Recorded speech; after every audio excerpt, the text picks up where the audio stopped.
right in today. We're going to jump in. You guys always know I say it's another spicy episode coming up. But we really do have a spicy one coming up today. Okay. So sit back and relax, take out your notes, and we are going to jump right into this. So this is episode 11 of your wedding series. And we are talking about who's raising the kids. In today's world, most of us do have to work, and both parents have to work. We aren't living in the times where just the gentleman is working and the lady is at home taking care of the children and waiting for husband to come home, and they can both be raising the kids together throughout the rest of the day and the weekends and his day off and things like that. That is very, very uncommon these days. And so living in our reality for the majority of people, this is an important question to ask for you and your partner that you are dating for marriage with. Okay, so we're at episode 11. So 1 through 10, we talked about a slew of other things, starting at age 14 or you, all the way through college, all the way through adulthood. And now we're talking about dating for marriage. And so we need to have these conversations. We need to talk, and they need to be real talks. Okay, so we're into another spicy one. It's going to be good, but sit back, like I said, and hopefully you are taking notes. Hopefully you're watching these videos together. Even more impactful to be watching them together. Now, these slew of questions that I'm going to present to you today, you can talk about just you and your partner, right? Before getting engaged. This is before he proposes. This is still the dating phase, okay? We're not yet at engagement or the proposal. Not yet. We're almost there, but we're not yet. And so remember when we talked about dating in groups and accountability, getting a mentor, having counseling, having counseling during this dating for marriage phase, having counseling during the engagement, having counseling during the wedding journey, like the wedding planning journey for the big day, as well as counseling during your marriage. You need mentorship. You need counseling throughout all of it. Okay? So that's why we're talking about who's raising the kids. So you could talk about it, just you two, and go over the answers that you guys have and discussions and concerns, but you could also sit down with a mentor or counselor. Okay? So let's go over question number 1. Before the little ones even get here, this is a big question. Are you doing a home birth, or are you going to be having a hospital birth? We were talking about, while you're still in the dating phase, have this conversation. Yes, you can do it just amongst you two, but it would be really, really awesome to also do this with your mentor, your counselors, the people who've been keeping you accountable, things like that. Not too many people. Hopefully you just have that 1 or 2 that you can trust. Hopefully a man and a lady, so you get perspectives from both. Maybe even a married couple is even better. But be thinking about these questions that we're going to be going over today when it talks about who's raising the kids. Okay. And I did give a little bit of prelude in the beginning that in episodes 1 through 10, we did have the chance to talk about mentorship, accountability, counseling, and why it's important to have counseling, mentorship, accountability throughout the dating phase for marriage, throughout the engagement, throughout the preparing for the wedding ceremony and reception day, and throughout your marriage. It's important to have it the entire time. There should be somebody in both of your lives that you two can sit down and talk with. You may even need to have a mentor or counselor individually as well, but certainly someone that you can talk with together that you're being honest with, okay? That you're being honest and open about, okay? And remember, whoever that person is, you are now welcoming into your circle. All right, that circle that we talked about. So let's get to the questions. Before you even have kids, before you even have those little ones, this is the phases that we're talking about, dating before marriage phase, okay? Before he even proposes is where we are in this phase. Now, before you have little ones, there's an important question that you need to ask yourself. Are you having a home birth or are you having a birth at the hospital? Where will the babies be born? You two need to figure out what's good for your relationship as well as what's going to benefit the children being born, okay? There's pros and cons for both. So it's important that you figure out something that's good for the two of you as well as your children that are being born, okay? Do some research. Do a lot of research. Talk about it.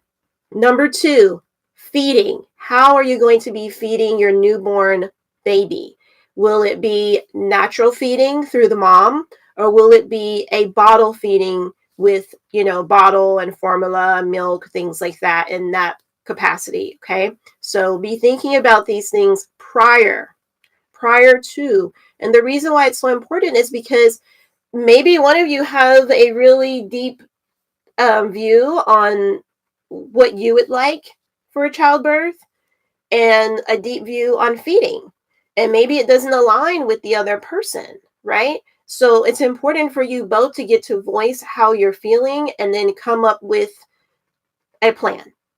Okay, a plan.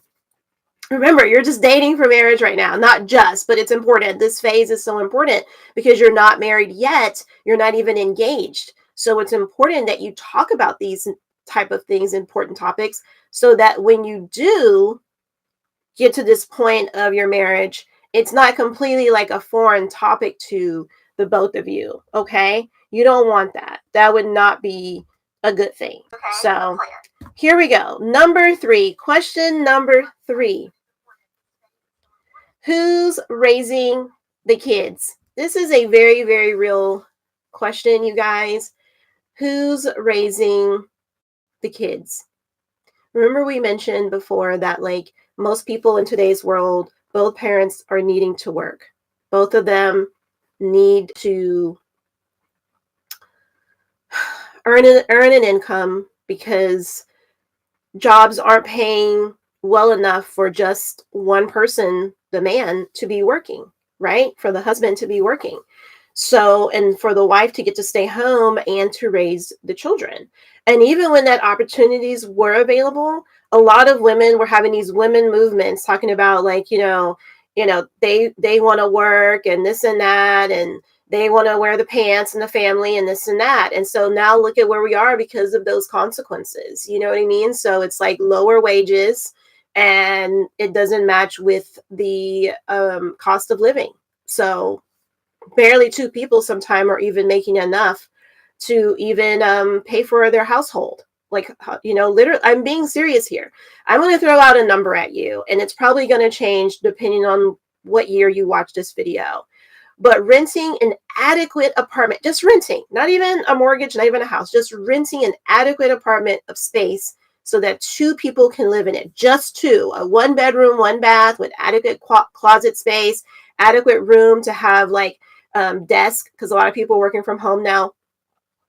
$2,000 a month, just an adequate space. You both can breathe, you both can walk around, you both can put your things in the closet, all that good stuff. Okay, $2,000 a month, adequate, around that price. Okay, we're getting there. And so you multiply that by 3 times of what a household should be making. You take whatever your rent is or your mortgage and you multiply it by 3 so that you can be able to live on the rest of that money, save, have money for insurance, have money for travel if you desire, and have money for your, future expenses. So maintenance and things like that. So that's why you want to be making 3 times that amount. Most people are not making $6,000 a month, even per household for just 2 people. That's $72,000 a year. Most people are not making it. Guys, these are real talk. This is real talk with real figures as of the year that I'm making this video. So we have to remember that two parents are probably going to have to work, right? Two people. Who's going to raise the kids? Who? Is it going to be your grandparents? They're probably still working too by the time you get married. Even if you wait to get married in your 40s, they're probably still working too. Some of them are working well into their 70s and 80s years old. So you have to sit down with yourselves and you have to say, okay, who is raising the kids? Who else do you have? Aunt, uncle, are they raising your children? Do you like their perspective on life? Do you think that they're adequate for raising your children? Is it the nursery school? Is it the public schools? We're going to get there in a minute about schools, but is it the school that's raising your children? You got to think about all of that. That's not always aligned with how you view life. Okay? Who else could you think of that could potentially be raising your children when you're at work? We're just talking about at work right now.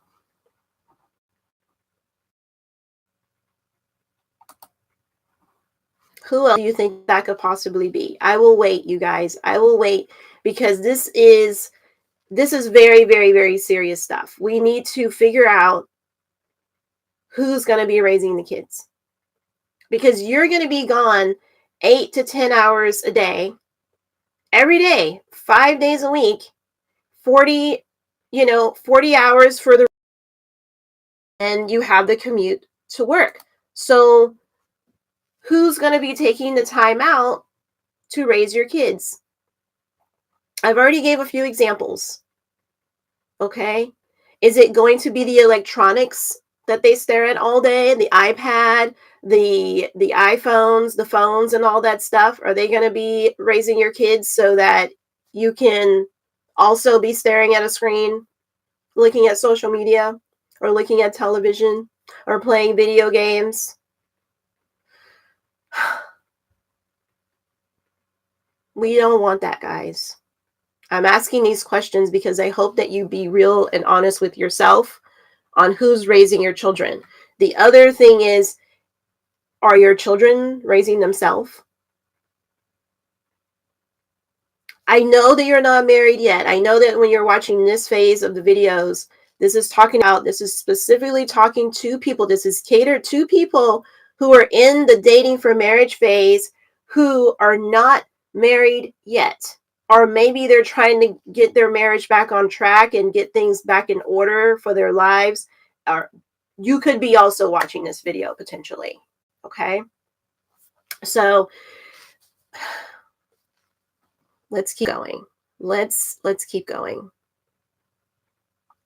If you decide to put your child in some form of private school or school, nursery school, even just nursery school, not even regular school yet. We're not there yet. We're not talking about that just yet, but we will in our next question.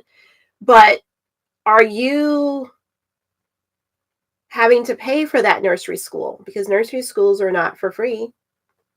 And even if you ask your grandparents, aunt, uncle, maybe a close friend who gets to work from home or doesn't have to work or something, maybe you realize that that's not inexpensive.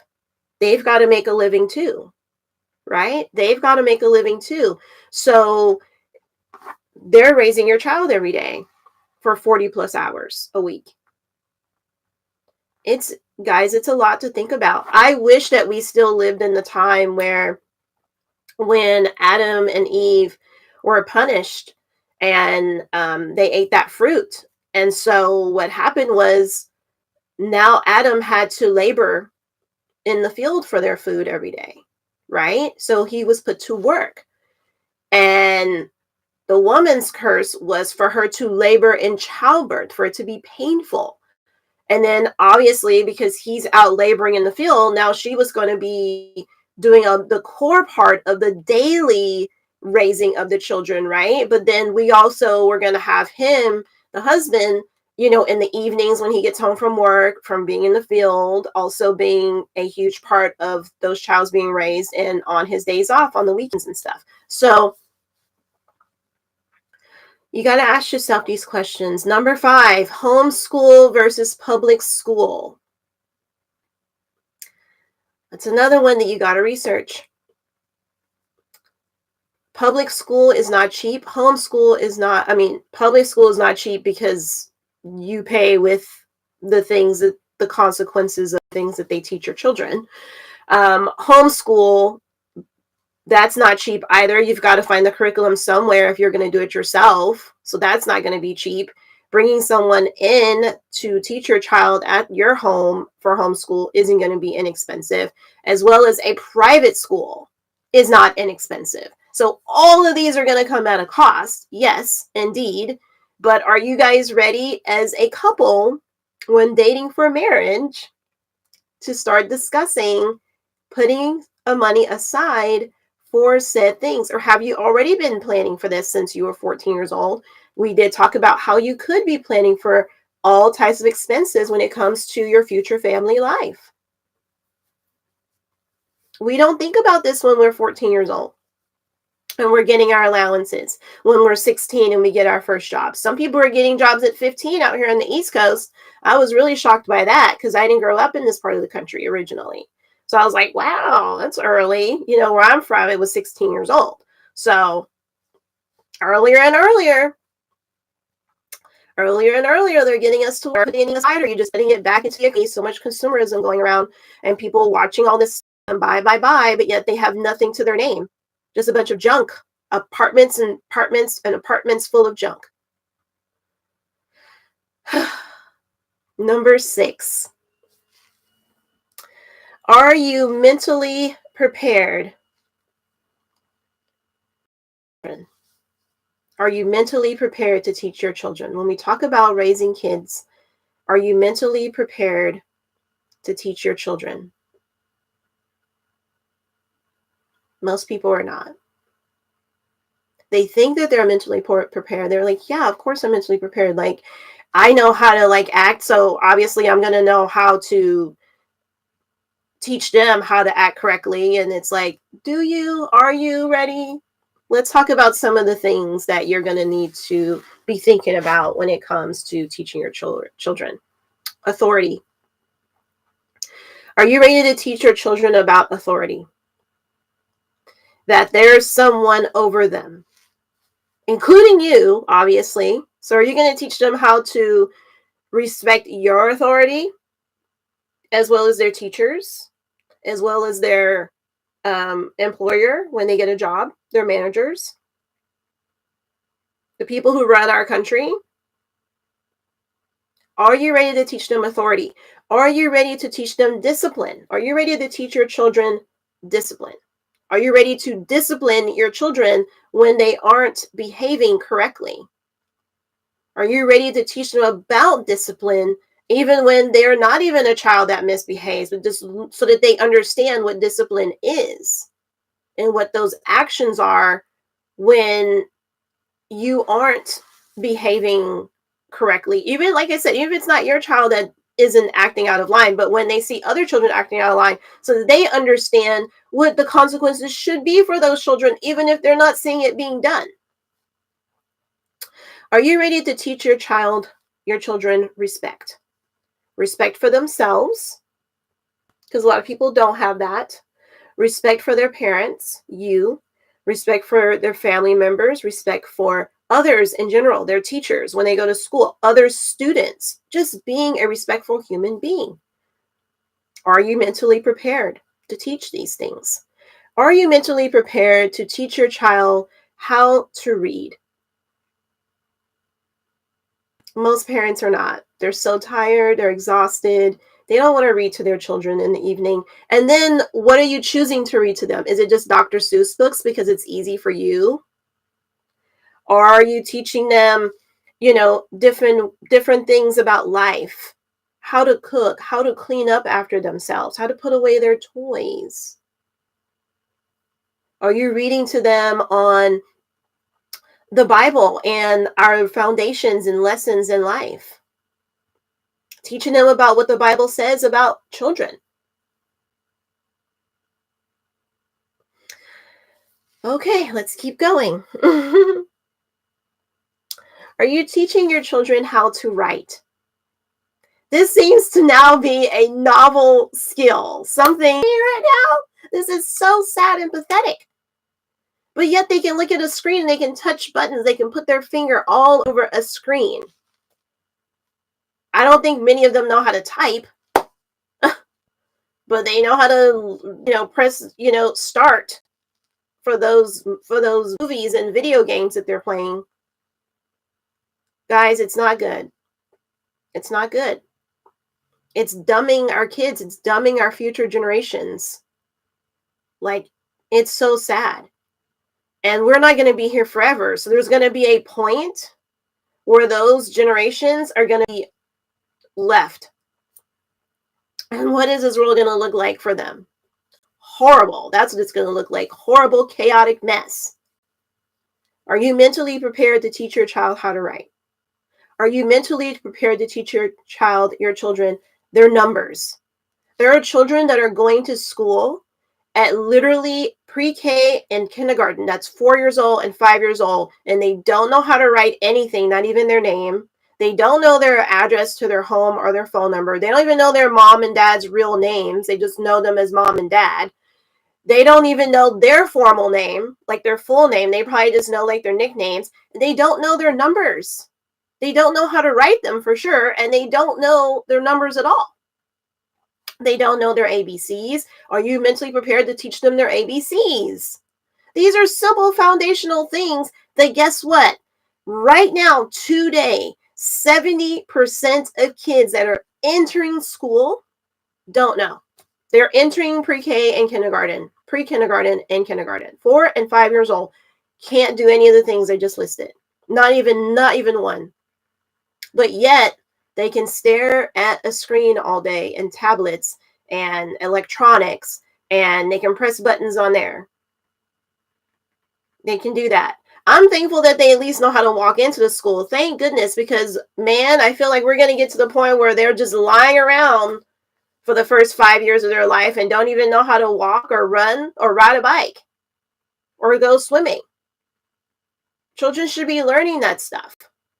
They should know how to swim. They could be somewhere and need to know how to swim if they accidentally fall into the pool or pushed in the pool by their friend. It could happen. Okay. I love watching those little videos of the newborn babies that know how to swim. What? Oh, you guys, I love swimming so much. So I know a lot of people watch a lot of other things on the internet, but me, those newborn babies swimming gets me every time. So cute, so adorable. Newborn babies. Teach them young, guys. Teach them young. Raise them up. They'll go the right way. All right, what else? There's so much. How to form sentences. Potty training. A lot of children don't know how to even go to the restroom by the age 4 and 5, and they don't even know how to pull up their pants, zip their pants, nothing. They don't even know how to dress themselves. What is happening? What is going on? I'll tell you what's going on. The parents are so busy working. They're so tired that by the time they get home, they just want to eat. They want to watch some TV or play some video games or, be on social media. And then what is it doing to your brain? It's just making you dumber and it's making you exhausted all the time. You're always tired.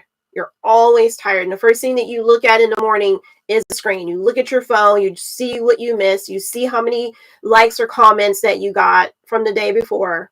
What is going on? And the children are just raising themselves and being left behind, staring at screens just like you. Falling asleep with phones and tablets. Bad things happening in our body and in our brain. I don't want to say the C word or the A word, but the AU word. But there's a lot of people now, because we're going to talk about you in a bit, but it's a lot of people that have all this stuff. realize that like electronics sends like waves through your body and stuff, and that's why you're so tired, and that's why you're so drained all the time. Just being in front of a computer is draining. And you come home and you sit in front of more electronics. Come on, let's get it together. I mean, so many things are due to this, as well as environmental. We can't forget about that, and food and all kinds of other nonsense. All right, are you teaching your children how to follow directions? How to form sentences, how to follow directions, how to have thoughts? Are you mentally prepared on how to teach your child how to behave, how to act right at home, in public, in their room, when they're at school? So not just, when they're out in public somewhere, but also at home and in their room. Do they know how to behave and act right?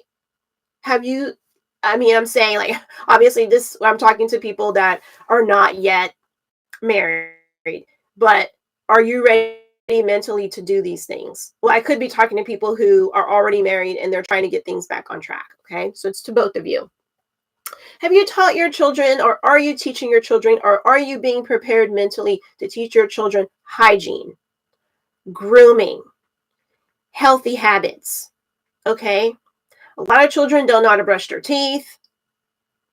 They don't know how to comb their hair. I mean, that one's a little bit more difficult. So you're going to have to help them with the hair thing. Hair can be a lot. Hair can be a lot. Okay. So yeah, you got to help them with that. But you definitely need to be teaching them how. Just because it's difficult doesn't mean that you're not still teaching them and showing them each day and letting them practice it. Okay. Letting them practice it, you watching them and showing them how they can do it better. If they can hold phones and tablets and press buttons all day, you can teach them how to swoop their hair, how to do their bangs and stuff, how to brush their hair down. Okay, making it look nice and neat. Depending on your ethnicity, some of us just kind of use our fingers as a comb. We don't use as many like tools and stuff. We do use some, but not nearly as often or as much as others. So depending on, your ethnic background. Depending on your ethnic background. So, yeah, are you teaching them these things? Hygiene is so important, you guys. Like, one thing that I don't like is to see adult people who don't brush their teeth, adult people who don't wear deodorant. And it's because probably as a kid, guess what? They weren't being taught this properly. They weren't being taught it properly. I mean, there's a lot when it comes to hygiene. So you need to be looking at yourself as well and hoping that you're being a good role model of all these hygiene practices and then passing it down to your children. So those of you that are in the dating phase for marriage, this is a real conversation to be having. Okay. To teach about manners. Okay. It's important to have manners in all situations. Even when you're at home and you think no one's looking, you should have manners. So are you mentally prepared to teach them that? And those of you that are already parents, are you doing that? Could you do that better? Okay. So the next part of this one is, are you mentally prepared to teach about attention span? So training them into the attention span realm. My little niece, when she was 6 years old, she came out to visit me starting that year each summer. And she had that habit of falling asleep with her phone literally in her hand. And I said, no, there will be none of that. Each day she got about 2 hours, and it was spread out, of electronic time, about 2 hours. Some days it was a little bit less, but never more. And it was spread out throughout her day in the summer. So what were we doing the rest of the time that we're like awake? Because there's 16 more hours left in the day, or 16 hours in a day total, sorry, other than sleeping for 8 hours. So then you have 2 hours taken away. So it's 14 hours left in the day of us getting to do so much other stuff. At 6 years old, I was teaching her about swinging on the swings. I was taking her out daily to learn how to swim. Oh, she loves swimming like a little fish. It's so cool. But she loves swimming and being outdoors, taking her to the park, Teaching her about transportation and different transportation modes, not just riding in a car. Okay, so we talked about our airplane ride and how that, how that is and how that came about. We talk about like when we got on the bus, we rode the city bus so she could see how that is, things like that. And we walked a lot of places. So it wasn't just getting in a car and then you're already in front of where you're at. We walked to a lot of places, which was very exhausting for her. Her parents don't do that. That was very, very exhausting. She was like, Auntie, at one point I looked back on my shoulder and she was sitting under a tree. I was like, what are you doing? Let's go. She was tired. She was so, so tired. Her little legs had just given up and she just was like, I can't go any further. And I was like, we're almost there. You can do it. And she did it. I encouraged her and she got up and we kept going. And thankfully we weren't late to where we had to be. But yeah, there's so much more that you could be doing than just sitting at home and staring at devices, electronic devices, okay? Not good habits. Not good habits. And she certainly did not. I told her we have a rule here, and that rule is you don't fall asleep with electronics in your hand. As a matter of fact, an hour or two before it's even time for bed, you need to put the electronics away. And I know it's hard for us as adults to like do this every single day, but try it. Exercise in the evening. Do a little stretching. Do a little bit of stretching. Maybe not full on like work punching bag and all that stuff, but do like some stretching. Do some Bible reading with your children as well as together as a couple. Do some Bible reading with them, but then also do some Bible reading together. That's something different to be thinking about before bed than whatever everybody had to eat for their, day in their life videos. Watch that stuff earlier. Okay.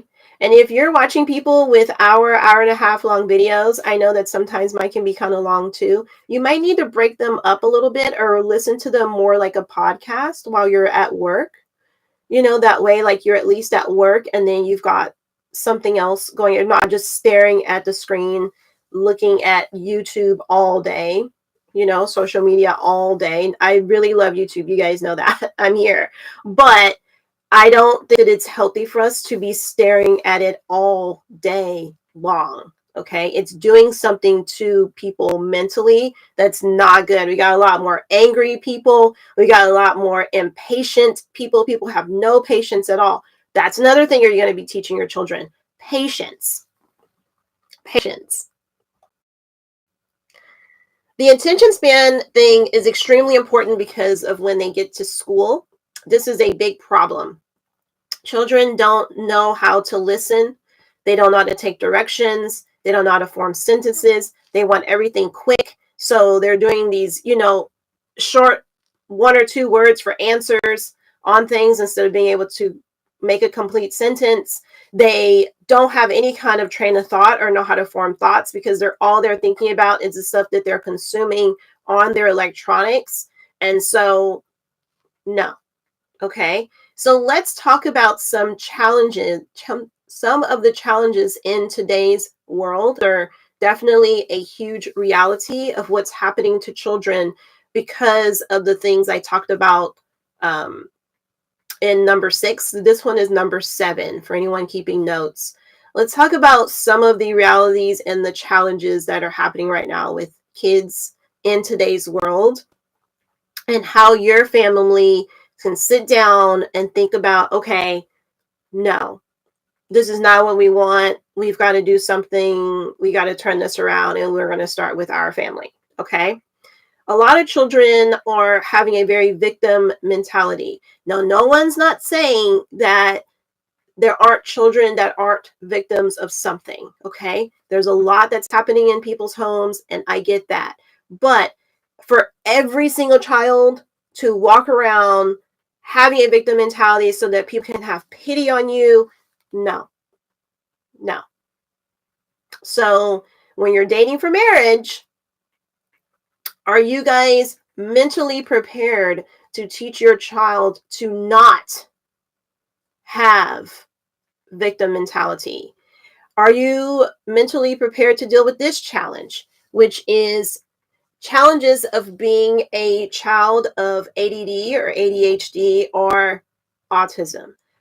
Are you are you mentally prepared to deal with this type of challenge? That many kids are being born with these. And so, are you mentally prepared? Probably not. I don't think that anyone can really be ready for this, but hopefully you two can be strong enough to stay together, to raise that child together, and to continue to love one another, and that this won't deteriorate you in your parenting. This won't separate you as parents, co-parents, to be together as a family, husband and wife. Because a lot of times people will have children with challenges like this, real challenges, okay, reality out there, and they will go their separate ways because they don't want to raise a child with special needs.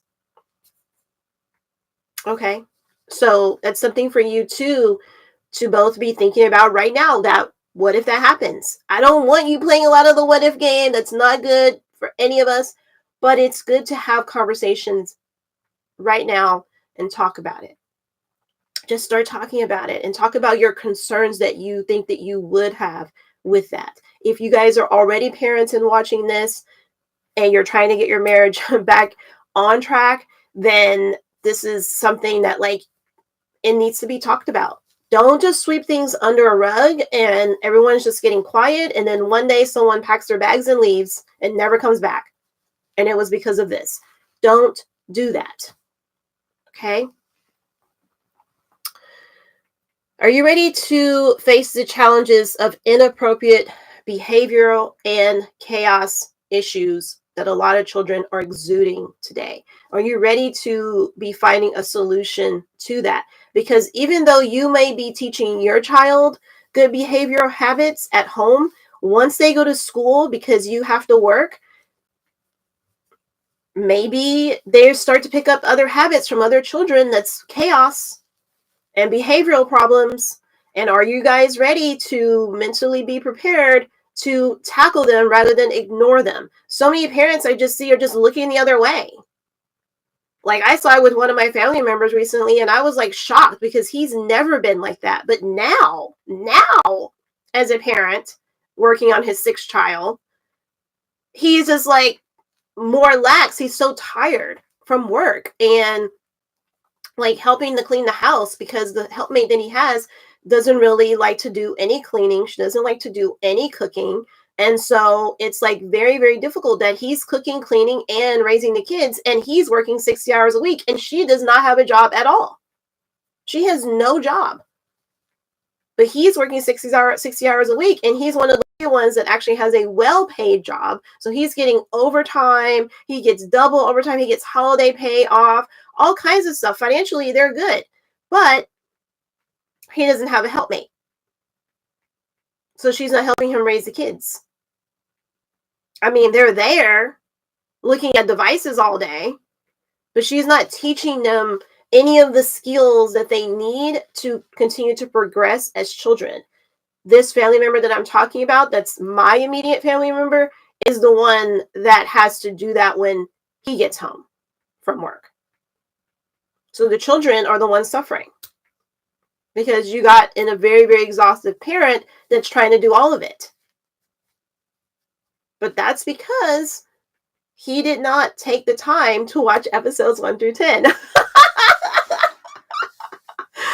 I'm just kidding, you guys. He just didn't take the time to really assess things before getting involved with this individual. And so they didn't assess them together. They didn't vision for their marriage. They didn't vision for children. They just did the worldly stuff, found themselves now with kids, and now, which are a blessing, they are huge blessing. I love little people. I love little kids. They're so cute and adorable, and I just love them. And like I told you guys before, I like having conversations with them because we have the best talks ever.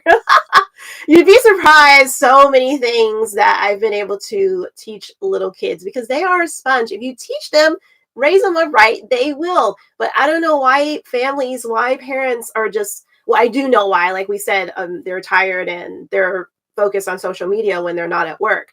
And so even when they're at work, they're looking at social media. And so that in the video games are leaving these kids to kind of act out and wild out and tell the parents what they're going to do and what they're not going to do. And like, it's just all kind of wrong. It's just all kind of wrong. So attention span is something that is like very, very huge as a problem in today's world, with not just children, but also obviously with adults, with them being pulled in so many directions and trying to keep up with social media. People are trying really hard to build businesses these days as well, because they're tired of working for zero pay. But they're quickly seeing that even trying to have a business is very hard. You can build a business, but then you still need customers, and that's for everybody. So it's just, it's a never ending like battle called life. That's why we're talking about this, dating for marriage before he proposes, and having some real conversations right now. All right, so let's keep on going here. We're going to go on to number 8. This is going to be talking to the men or the groom to be. Are you ready to be the spiritual head of the household?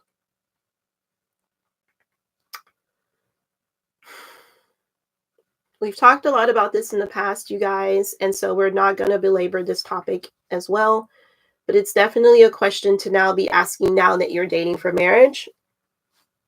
It's another question to revisit. Do you feel yes because you watched episodes 1 through 10 and you were working on yourself the whole time? You were doing it. You know that in that stage of your life from 14 until you started to date for marriage, that you've been working on what it means to be a spiritual head of your household. Okay? And if you don't know what that means, do some research. The Bible itself will give you the exact scriptures on to be meditating on and studying and understanding what it means to be the spiritual head of your household. I gave you a lot of scriptures when we did go over this, when we were just focused on the groom to be for the men. So you may have to go back and watch that episode, but just know that's a big hat to fill, okay?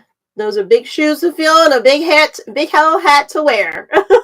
So make sure that you have an understanding and that you're ready to do that you've already been practicing this when it comes to your own life, you know, of being a spiritual head of the household. Your wife and your kids are going to be looking at you to be doing that, to be instilling this into them as well. You may have a little boy, and guess what?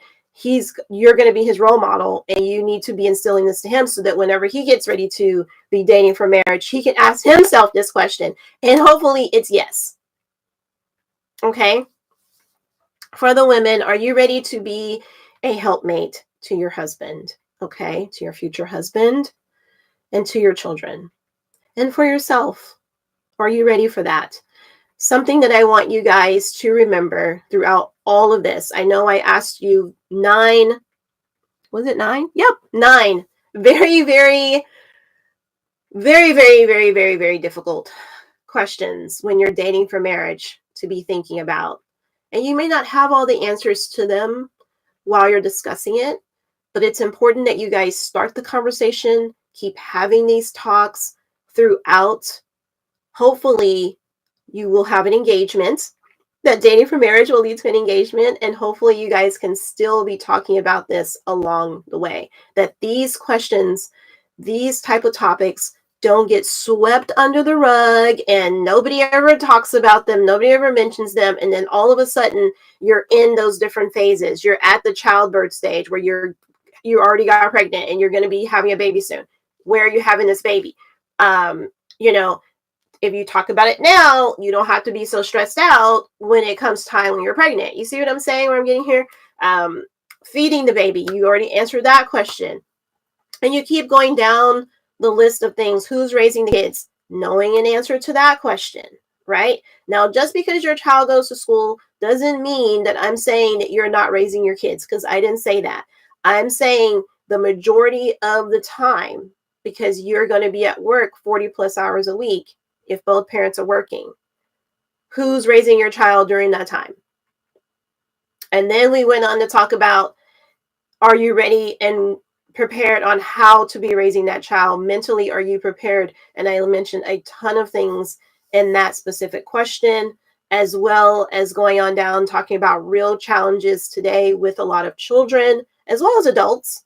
But obviously, we're talking about children in this episode. So have you been thinking about these things and understanding that we need to still be a very, very strong unit? We need to love each other and care for each other, and not just, oh, a big challenge came, I'm gone.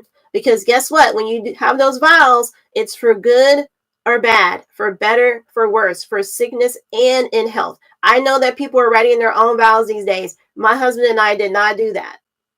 We did not do that. We stayed traditional because we wanted to make sure that each person was listening to their, the vows here, the focus vows. And yes, it's good to have vows to each other. Maybe you want to do that on your honeymoon and stuff like that. And you guys could do your vows and stuff after you go over the threshold or something like that. But when it comes to that day of being on the altar, you need to understand that you are committing to each other for better or worse, for sickness and in health. Okay? For the good and the bad. Forsaking all others till death do you part. Okay? That's what marriage is about. That's what it's about. So remember that all of this is about balancing your relationship as well as your individuality. Don't forget that, you guys. Don't lose sense of who you are because you are dating for marriage, or you're getting engaged, or you're now married. Don't lose sight of your individuality in all of that. You now are going to become a family unit when two become one. But it doesn't mean that now you have all the exact same habits as the other person and you have no identity of yourself anymore. Okay, so we'll talk more about that in later episodes, but I hope that you lovebirds have enjoyed this episode. And if you got questions, let me know. Get those questions in and let's discuss. Let's talk about it. Okay, I will see you in the next episode.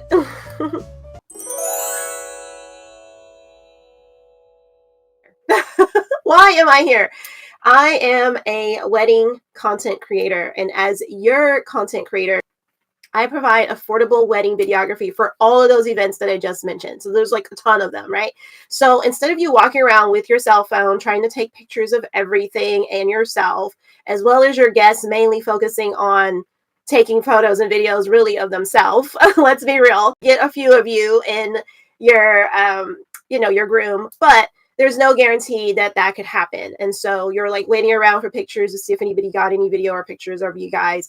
And instead of having to do that, you hire me. Yay! And so I'm the one that has a cell phone in my hands, and I'm your personal paparazzi.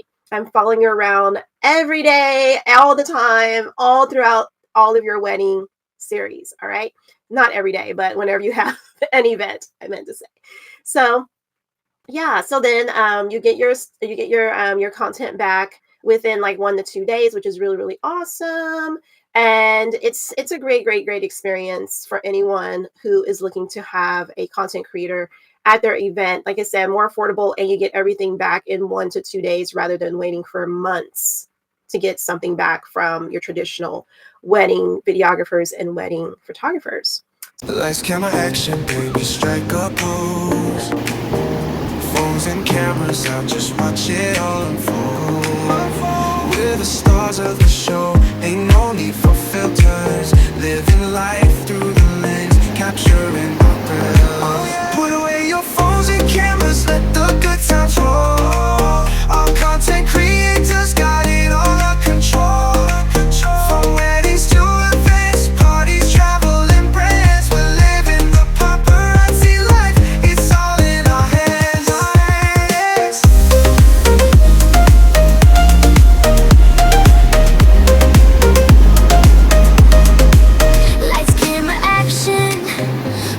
to go. We're professionals, don't you already know? From TikTok to Instagram,